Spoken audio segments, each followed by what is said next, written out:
Have you ever seen a wild animal behave as if it's mourning? In the heart of Alaska's frozen wilderness, where silence howls louder than the wind and survival hangs by a thread, a mysterious figure moves across the endless white. A massive bear, alone, determined, haunted.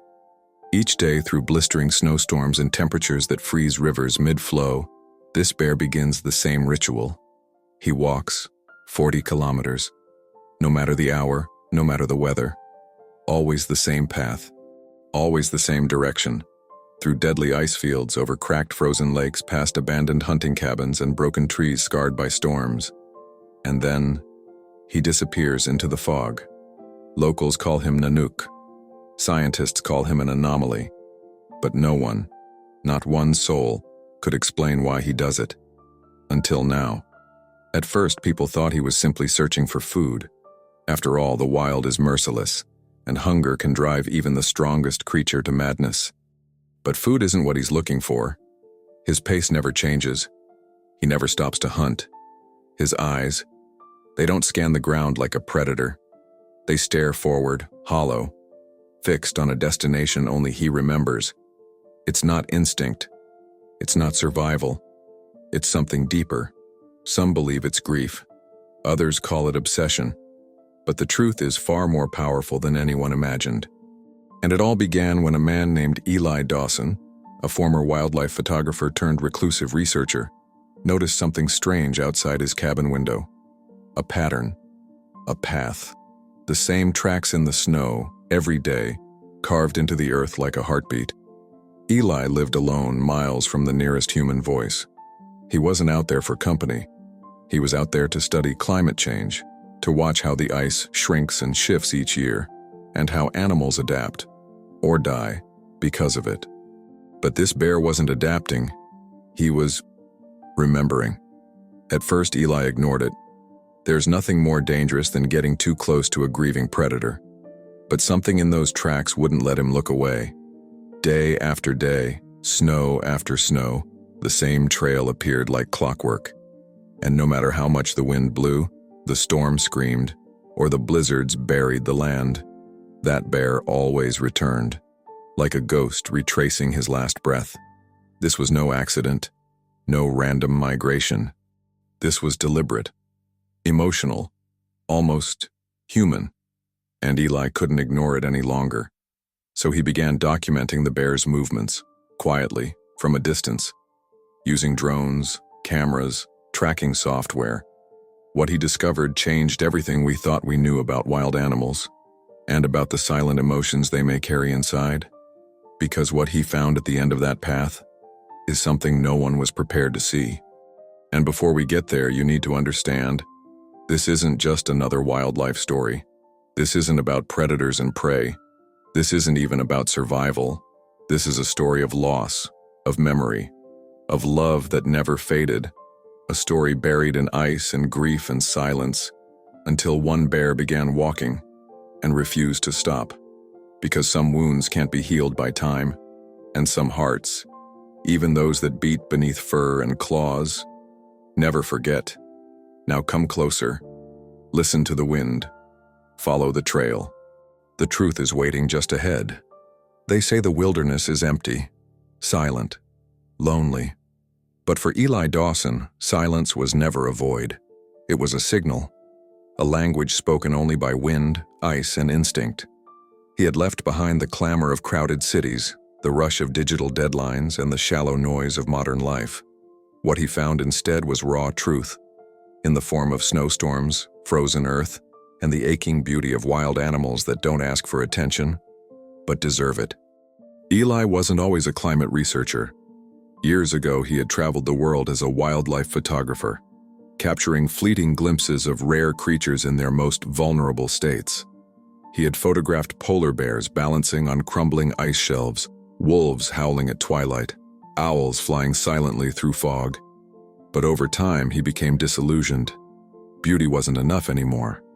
The planet was changing faster than his lens could capture. So he stopped shooting with a camera and started watching through the eyes of science. He chose the cold, chose the silence, chose a weathered cabin half buried in snow near Nome, Alaska, one of the last true frontiers where man doesn't belong, and nature doesn't care if you survive. From there, he studied melting permafrost, shifting migration patterns, and how animals adapted, or failed to adapt, to a world unraveling under heat and pressure. The work was slow, methodical, often lonely. Days would pass without a voice, weeks without sunlight. But Eli didn't mind. He had traded comfort for purpose. Then one morning, during the heart of winter, when even the birds had fled, he noticed something strange just beyond the frost-blurred window. A single trail, fresh paw prints in deep snow, massive, precise, too clean to be random. He grabbed his notebook and coat, stepped outside into the brittle cold, and followed the tracks a short distance.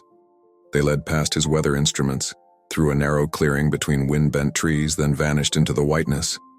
Strange, he thought. A bear, this far inland, in the dead of winter. Most would be hibernating. And yet, here were the signs. Steady, deliberate, unbroken. That evening, he saw them again. And again the next day, and the next. Always the same direction, always the same path, always alone. The first time he caught a glimpse of the creature, it was almost spectral. The snow had blurred the landscape into shades of white and blue, but in the distance a colossal silhouette emerged.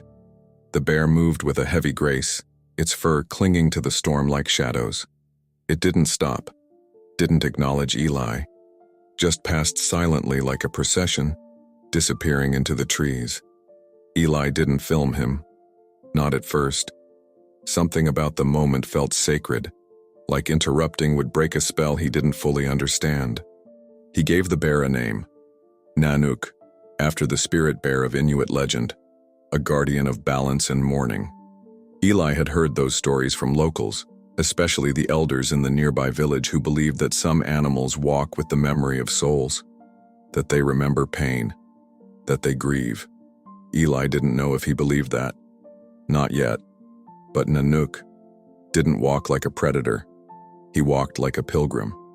Eli began waking earlier, sitting for hours in the cold with a thermos and a telescope, waiting for the silent witness to appear. Every time the bear showed up, never late, never early, and made the same passage through the clearing. No scent of prey, no curiosity, no deviation. A ritual, a mission, a memory. That's when Eli began documenting it, not with photographs, but with data, video logs, tracking maps. He wanted answers. Why would a wild animal waste precious energy walking this far day after day, in a season where survival depends on rest and conservation? What was pulling him forward, or pulling him back? He traced the tracks using snow drones, logged the coordinates, overlaid weather patterns and temperature shifts. The trail was exact, 40 kilometers each way, looping back to where it started. A perfect circuit. But it wasn't migration. It wasn't hunting. There was something more. Something human in the repetition. He kept the lights off in the cabin at night just to see Nanook move across the snow under the moon. The way his eyes didn't search. The way his posture seemed heavy, even mournful, like each step carried a weight older than the land itself. It made Eli think of his own past, of the things we revisit over and over even when they hurt. The places that shaped us. The losses we don't talk about but never truly leave behind. Could it be the same for him? Could this bear be walking for something he lost? If you're fascinated by stories like this, where nature hides secrets deeper than ice, where every footprint tells a truth waiting to be uncovered, hit that subscribe button. There's so much more to this mystery and we're just beginning to understand it, because what Eli would eventually discover at the end of that trail would change everything. The next time Nanook passed, Eli followed, not from a distance, but step for step, because some truths can't be seen through glass. They have to be walked, in the cold, in the silence, in the shadow of grief. Eli had followed many trails in his life, but never one like this. That day, after walking nearly 5 kilometers behind Nanook's prints, through brittle wind and bone-deep cold, Eli stopped. Not because he was tired, though the Alaskan winter takes its toll on even the most seasoned wanderers, but because the trail was turning. And not just a curve, it was precise. Too precise.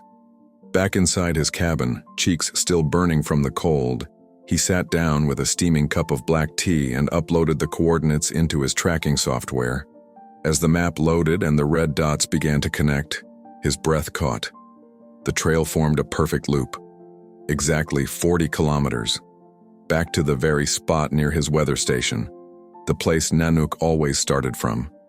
Eli stared at the screen, zoomed in, zoomed out, checked the timestamps, compared multiple days. No deviations, no changes, no errors. This wasn't a meandering search for food or the unpredictable route of a predator on patrol. This was intentional. It was geometry, precision, obsession. The question pressed harder into his mind. Why would a wild bear do this? 40 kilometers, every single day, in brutal conditions. During a season where most bears retreat into dens, conserving every calorie to survive. To move this much in winter wasn't just unusual, it was dangerous, life-threatening, wasteful in terms of energy. But Nanook wasn't wasting energy, he was committing it. Like a monk in a sacred ritual, repeating steps not to reach something new, but to return to something old. Eli marked the loop in red on his digital map. It stood out against the icy white of the satellite imagery, a ring of motion in a sea of stillness. Then he began layering data, weather patterns, topographical changes, historical snow depth, satellite temperature reads, still no explanation. The area Nanook was walking through had no food source, no salmon run, no shelter, no signs of other wildlife, no dens, just snow-covered tundra and broken forest. No bear would choose this path, not for instinct, not for survival. And yet, he chose it every day. Eli placed motion-triggered cameras along the trail. He programmed small drone flights to hover at fixed points when the bear passed. He created heat mapping overlays. Everything confirmed what he feared to believe. The path never changed by even 1 meter. This was not wild behavior. This was memory. He started waking before dawn just to catch glimpses. He began recognizing the bear's pacing by sound alone, the crunch of ice under heavy paws, the slow, even rhythm, the low breath like a sigh carrying something unspeakable. And as Eli watched him pass, again and again, he noticed something else. Nanook never looked around. No sniffing, no pausing, no side glances. His eyes were always forward, as if the forest behind him didn't exist, as if nothing around him mattered, as if he was chasing a ghost. Eli's journal, once filled with scientific terms and climate measurements, began to shift in tone.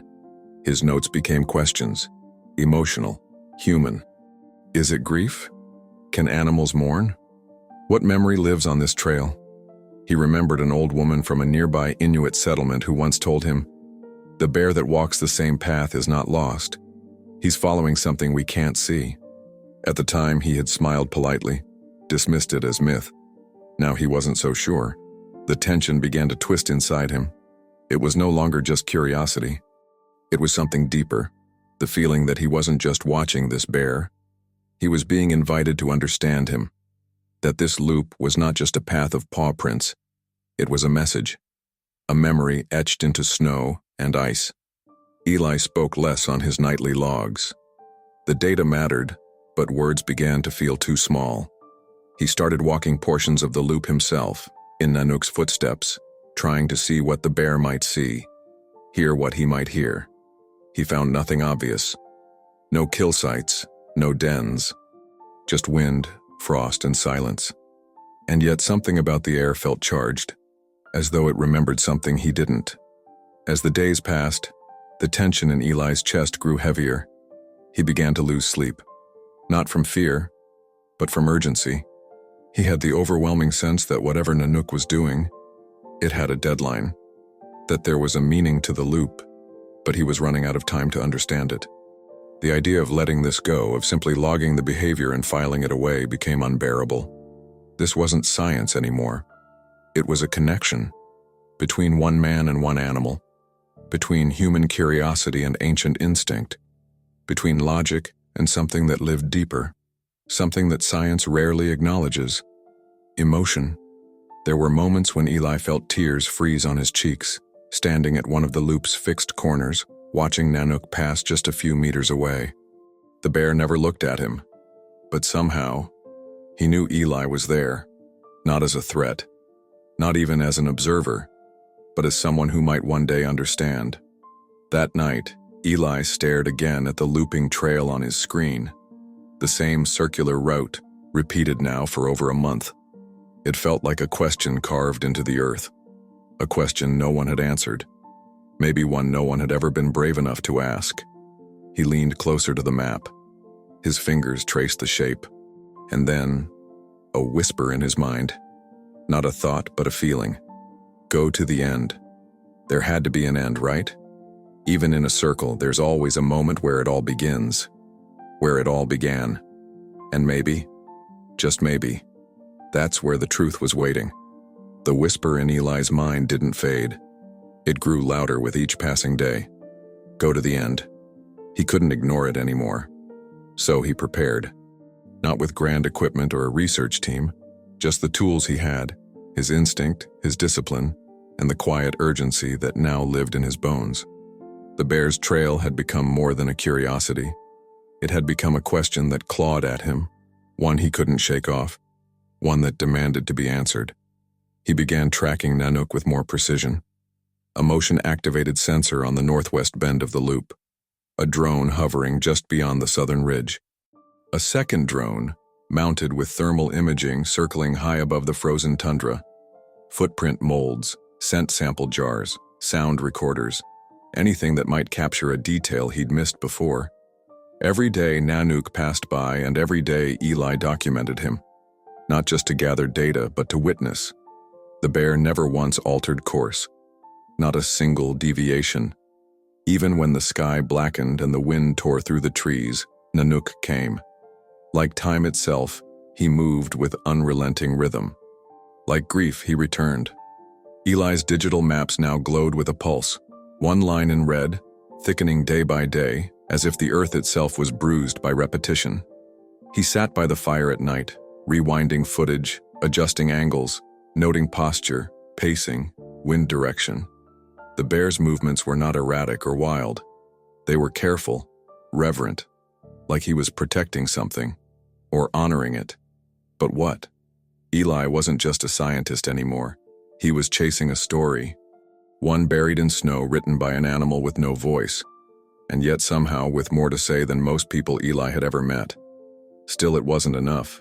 He needed context, history, something deeper than footprints and flight logs.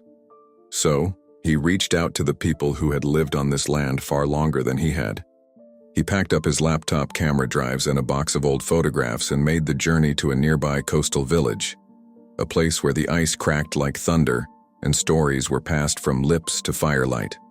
There, he met with a group of Inuit elders, women and men whose eyes held the same weight as the mountains. They listened to Eli without interruption as he explained the pattern, the route, the behavior. When he showed them the loop, marked on a printed topographic map, a hush fell over the room. An older woman named Amara, wrapped in a parka stitched with seal fur, leaned forward and pointed to the northern edge of the loop. "This place," she said, "it used to be Kikiktarjuak." Eli frowned. That name wasn't on any map. He searched his memory. Kikiktarjuak. The name meant the Big Island, but it was also used by older generations to refer to a now-lost settlement. One that had been abandoned decades ago, swallowed by rising waters and thawed permafrost. It melted, another elder added. 20 years ago, maybe more. The snow collapsed. Everything fell in. We stopped going there. But the animals never forgot. Amora's voice dropped to a whisper like she was speaking to something older than the room itself. "There was a bear," she said. "A great one. He used to come with his mate, every spring. They had cubs once. But one year, the ice cracked early. The mother bear fell through. The ice closed before he could pull her out. No one spoke for a moment. Eli felt his breath catch. "Did anyone see it?" he asked, his voice thin. Amora nodded. "My father did. He was fishing nearby," said the bear howled. Not like a roar, not angry, like a human cry. After that, the bear came back. Every year, alone, always the same path. The room fell into silence again. The only sound was the distant howl of wind outside. Eli looked down at his map, hands shaking. The loop, the line, the unwavering trail carved into snow and memory. Could it be the same bear? Or was it a descendant? A son? Could grief run through blood the way instinct does? He wasn't sure. But he knew one thing. This story was real. And that changed everything. It wasn't just animal behavior. It was ritual. It wasn't just tracking. It was witnessing. And it wasn't just a loop in the snow. It was a silent circle of mourning. He thanked the elders and left with the map clutched to his chest like scripture. Back in his cabin, he didn't sleep. He sat by the window, watching the horizon, waiting, listening. That night, when Nanook passed, Eli didn't film. He just stood. And in that moment, man and bear shared something ancient. Two living beings, separated by species, bound by memory. He thought of what Amora said, about the cry that wasn't a roar, about the return, about how some spirits never rest because some love never ends. And as Nanook disappeared into the dark once again, Eli whispered to no one, "I hear you now." And to you watching, what would you do if a giant grieving animal appeared in your backyard? Would you turn away? Would you be afraid? Or would you try to understand? Tell us in the comments. Your perspective matters here. Every voice counts, especially when we're listening to the ones who cannot speak. Eli waited until the snow had softened, until the wind calmed for just a moment, until the sky opened above the tundra like a held breath. Then he followed Nanook's trail, not with maps or drones this time, but with boots on the ground, with his senses sharpened, and his heart braced for whatever truth lay at the end of this long and haunting ritual. He walked the loop backward, against the grain of memory, retracing not just steps, but intentions. The landscape felt different now, not just terrain, but testimony. Every tree, every shift in the earth, every bend in the frozen brush felt like a sentence in a language Eli was finally starting to read. It took him hours. The cold crept up through his legs, numbing his knees. But he kept moving through deep snow and silence so heavy it felt sacred. His breath fogged before his face, his skin cracked beneath the wind, but his thoughts stayed locked on one question. What does a grieving animal return to? When he finally reached the farthest point of the loop, the place Nanook visited before turning back each day, the first thing Eli noticed was the stillness. It was different from the usual hush of the wilderness. This was quieter than quiet. A reverent kind of silence. The kind you feel in your chest before you even understand why. And then, he saw it.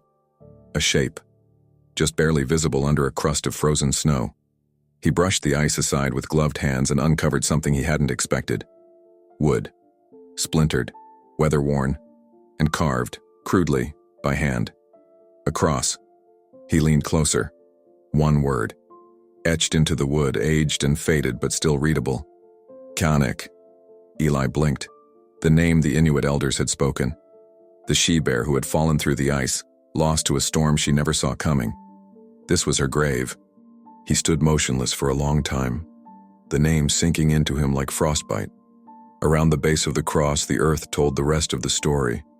Melted permafrost had shifted the ground, revealing fragments of antler, broken bones from old scavengers, and a few scattered rocks arranged with purpose. Not random, deliberate, ritualistic, almost human. Nanook had built this, not with tools, not with logic, but with instinct, or maybe something far deeper than instinct. Eli stepped back and looked around. This wasn't just a grave, it was a mourning ground, a sacred spot for a creature who could not speak, but who felt enough to return, again and again, as if to say, I remember you. I haven't forgotten. I never will. And in that moment, Eli felt something shift in his understanding, not of science, but of the heart. We often speak of animals in terms of behavior, patterns, instinct, chemical responses. But what do we call it when a wild animal walks 40 kilometers every single day for months, just to reach a place where he once lost love? We call it grief. We call it memory. We call it what it truly is, emotion. Because here, in the silence beneath the ice, was proof that some feelings run deeper than language. That pain echoes beyond our species. That mourning is not reserved for humans alone. Eli thought of Nanook's eyes, not wild, not savage, but weighted. The way he passed each day, not looking for food or shelter, but carrying a story inside his bones. He thought of how the bear never roared, never thrashed, just walked. Quietly, faithfully. That is not a survival mechanism. That is a broken heart. He knelt beside the cross and touched the carved name. The wood was cracked but sturdy, weathered, like everything out here. He imagined the moment it was placed. Maybe Nanook watched his mate disappear beneath the ice. Maybe he waited for her to surface. Maybe he stayed all night. And when she didn't return, he began to return in her place. Eli felt tears form behind his eyes, then freeze at the edges of his lashes. This wasn't just Nanook's story anymore. This was about something universal, about how the living hold on to the lost. Whether we walk on 2 legs or 4, whether we speak in words or in silence, there is something shared between us when love ends and we don't know how to let go. And still we return. We return to the graves. We return to the places that made us feel whole. We return because the pain reminds us that love was real. Eli placed a small stone at the base of the cross, not to claim the moment, not to interfere, but to honor it. A gesture of respect from one grieving soul to another. He stood there for a while longer, letting the cold remind him he was still alive, letting the wind carry whatever message Nanook had left behind. Then slowly he turned around, back toward the cabin, back toward the trail, back toward the place where the bear would walk again. Because Eli knew now, this was not just observation. This was witness. He wasn't there to study Nanook. He was there to walk beside him, even if from afar, through the rhythm of mourning, through the repetition of memory, through the aching beauty of wild grief. And as the snow began to fall again, covering the cross, covering Nanook's name, covering everything but the truth, Eli stepped forward, retracing the steps of a love that had never truly melted. Eli had seen wild animals grieve before, in their own quiet, understated ways. A wolf howling over a fallen mate, a mother moose lingering near the still body of her calf. But nothing had prepared him for this. Not this kind of burden. Not this kind of devotion. Every day, Nanook walked through miles of frozen wilderness, not as a creature on the hunt, not as a survivor clinging to instinct, but as something else entirely. A mourner. A soul caught in a cycle of remembrance so precise it couldn't be dismissed as chance. Eli had now traced every step of the loop. He had touched the cross. He had felt the silence settle on his shoulders like snow. And when he returned to his cabin, he didn't rest. He reviewed every second of drone footage. He mapped wind direction, temperature changes, variations in step frequency. Even the timing of Nanook's breath recorded from audio equipment placed discreetly along the trail. Everything was the same, every single day. But it wasn't robotic. It was reverent. The footage revealed more than Eli could process at once. In one video, Nanook pauses just before reaching the grave. Not for long. Just a single breath, but it's enough to convey something powerful. He lowers his head slightly, shifts his massive shoulders. His front paw moves forward but then retracts as if hesitating, like something sacred lies just beyond his reach. Eli played that clip over and over. He watched the bear's ears flick in the wind, his eyes soften as he approached the cross. He never touched it, never sniffed. He simply sat for a while, curled his paws beneath him and stared into the horizon. It didn't look like survival. It looked like longing. And as the snow fell around him, there was no urgency in his movements, No signs of hunger, no pacing or agitation, just presence, stillness, like he was waiting for something that never came. Eli wrote in his journal that night, "He waits like someone who doesn't want to forget, like forgetting would be a betrayal." That line stuck with him, because it mirrored something deep within Eli's own life, a memory he rarely touched. The one thing he had never spoken aloud in all his years in the cold, the name of the woman he had once loved who had never returned from a storm hike in the Rockies. He had come here to escape that pain, to bury it beneath work and data and snow, but Nanook had brought it back. That's the thing about grief. It doesn't ask permission. It lingers in places others forget. It walks in circles. It echoes in silence. It lives in us, and sometimes it walks beside us. Nanook's burden was more than emotional. It was physical. His massive body, once thick with the golden muscle of autumn, now carried the lean definition of winter. His ribs showed slightly beneath the fur. His coat had dulled. His paws bled at the edges, raw from ice and endless motion. And still, he kept walking, not because he had to, because he couldn't not.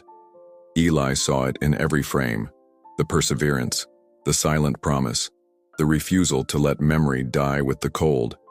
And the bear's behavior defied every scientific model Eli had ever believed in. Animals weren't supposed to do this.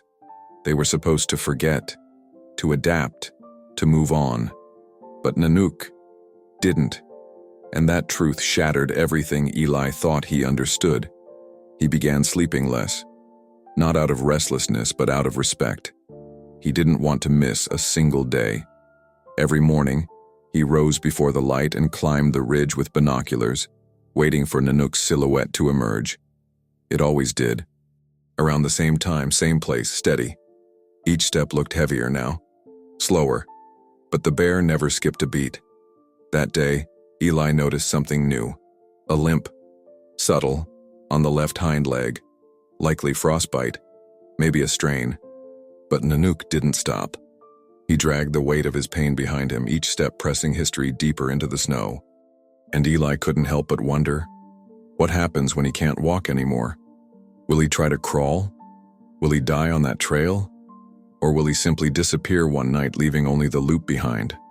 These weren't scientific questions. They were human. Because in truth, this story stopped being about a bear a long time ago. It became a mirror of loss, of commitment, of grief that never softens, but instead teaches us how to carry it more quietly. That night, Eli stood by his cabin's frost-covered window and watched Nanook vanish into the trees again. The same trees, the same path, as if the forest itself had become a mausoleum, and the bear its lone, faithful guardian. And Eli knew. The trail wasn't just marked on maps or recorded in pixels. It was carved into something deeper, into the soul of the wilderness, into the heart of an animal who refused to let love fade, and into Eli himself, a man who had come to the edge of the world to forget, but who had found in the most unexpected companion the strength to remember. And still, every morning, the footsteps returned, crunching, pressing, repeating, carrying a weight that had no name, only devotion. Because some stories, even the ones written in snow, refused to melt. The sky was unusually clear the next morning. A pale blue canvas stretched across the tundra, unmarred by cloud or storm, as if the world itself was pausing, holding its breath. Eli stood at the window before dawn, eyes locked on the horizon. He didn't know why, but something inside him whispered that today would be different. He felt it in his chest, in the weight of the air, in the way the trees stood unnaturally still. When Nanook emerged, it was slower than usual. His steps carried more weight. The limp was more pronounced now, his back paw dragging with a faint trail of blood on the snow, a thin red thread across a white canvas. His massive head dipped slightly with each step, like the burden had finally begun to press into his bones. And yet, he walked. He walked the same loop. He walked through pain. He walked as if time itself depended on it. Eli didn't wait in the cabin this time. He grabbed his coat, his boots, and followed. Not with equipment, not with notes, just with presence. Step by step he trailed Nanook, not close enough to be seen but close enough to feel the trail still warm from the bear's passage. The snow crunched beneath his feet. The trees whispered nothing. The cold burned, but he didn't care. They moved like two shadows across a frozen page. As they neared the final arc of the loop, the place Eli now called the resting ground, Nanook slowed. For the first time he paused. And this time, he didn't just sit. He lay down. Eli froze behind a ridge, watching through a gap in the trees. The bear's body settled slowly, gently, like falling snow. His breath came in long, visible puffs, each exhale rising like a signal into the morning air. He faced the cross, just as always. But this time, he didn't move again. Minutes passed, then hours. Eli waited, barely breathing. He kept expecting the bear to rise, to stretch, to resume his ritual.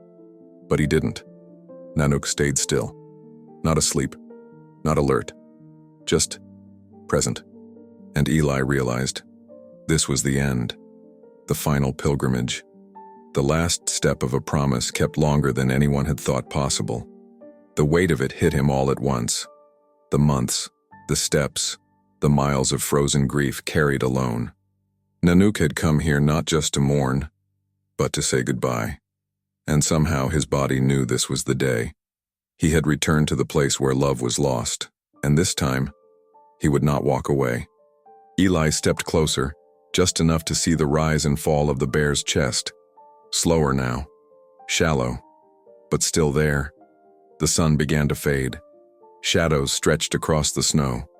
And still, Nanook didn't move. Eli could not speak. There were no words large enough to contain this moment. No caption that could fit the scale of this kind of devotion. So he sat. A short distance away, back pressed to a frozen tree, knees drawn to his chest. Just him and the bear. Two hearts in silent mourning.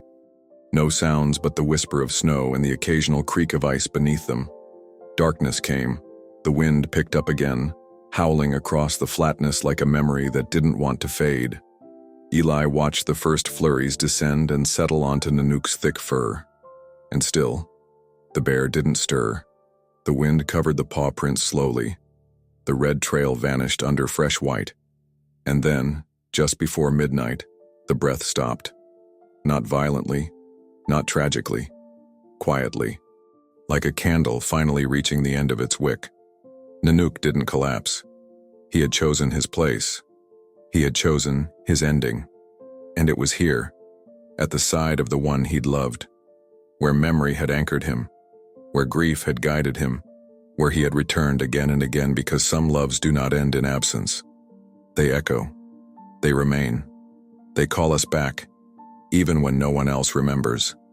Eli sat there until morning, frozen, exhausted, changed. He had come to Alaska for solitude. He had found witness. He had come to forget. He had found remembrance. And in the final silence of a wild animal's life, he had discovered something he never thought he'd see with his own eyes. Proof. Proof that animals feel as deeply as we do. Proof that grief is not a human invention. And proof that love, once planted, roots itself into the land, the snow, the soul. When the sun rose again, Eli stood. His limbs ached. His lips were cracked. His eyes swollen from a mix of cold and tears he didn't remember crying.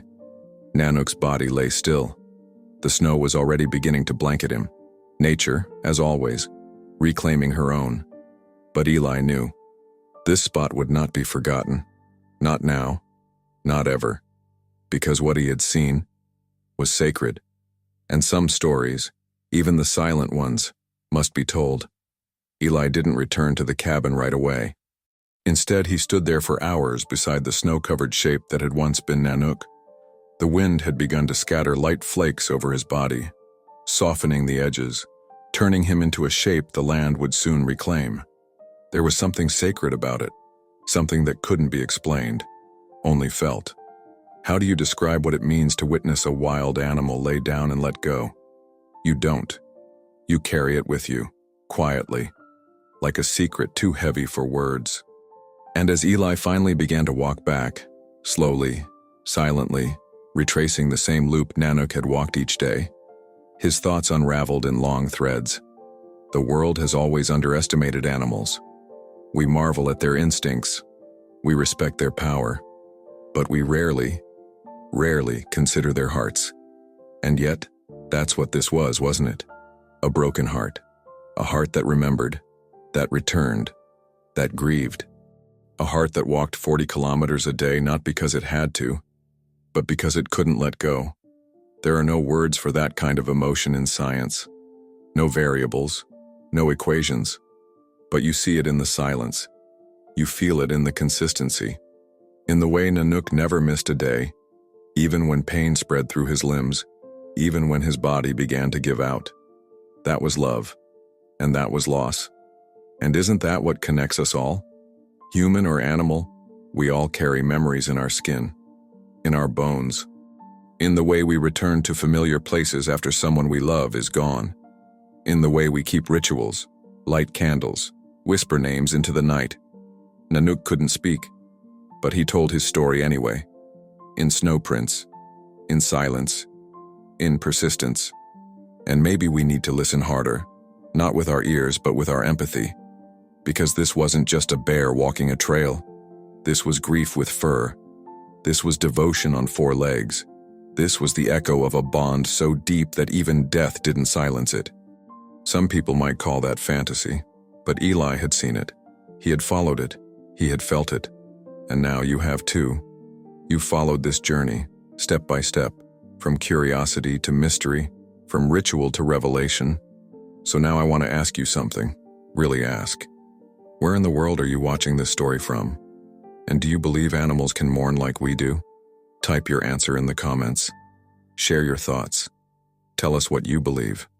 Your voice matters here, because this story isn't just mine or Nanook's or Eli's. It's ours now. Days passed. Snowfall deepened. The wind moved differently across the ridge now. Slower, more hushed, as if the land itself were in mourning. Nanook's trail began to fade. Footprints softened under fresh powder. The loop that had once burned red on Eli's digital map now lived only in memory. But Eli couldn't let it vanish completely, not without honoring it. So he returned to the resting ground, one last time. He brought with him a small bundle of stones, gathered from the edge of the river, where the ice cracked but never quite melted.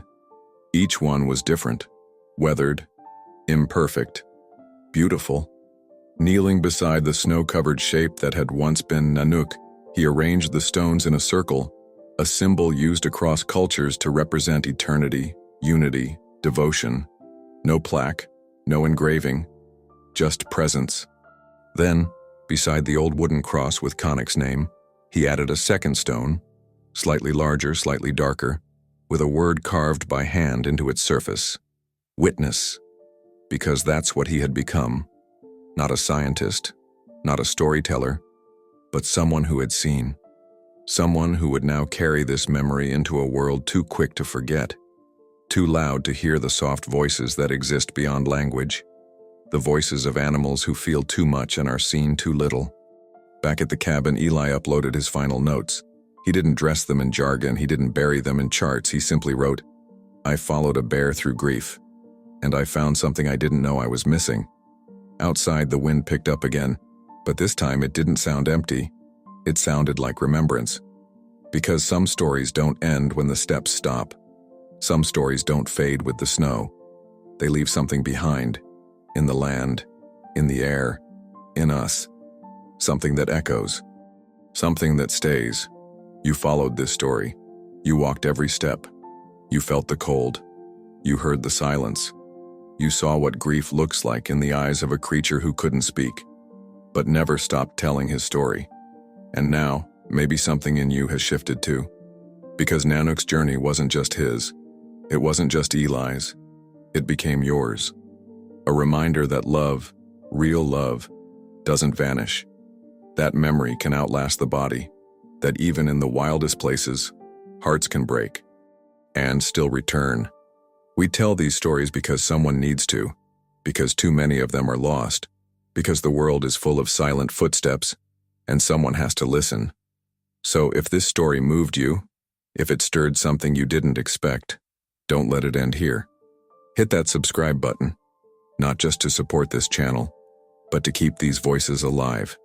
There are more stories like this, more truths buried in snow, more wild hearts you haven't met yet. And one of them is just beginning right now. Click on the video appearing on your screen. The next journey is waiting for you, and trust me, it's one you won't forget.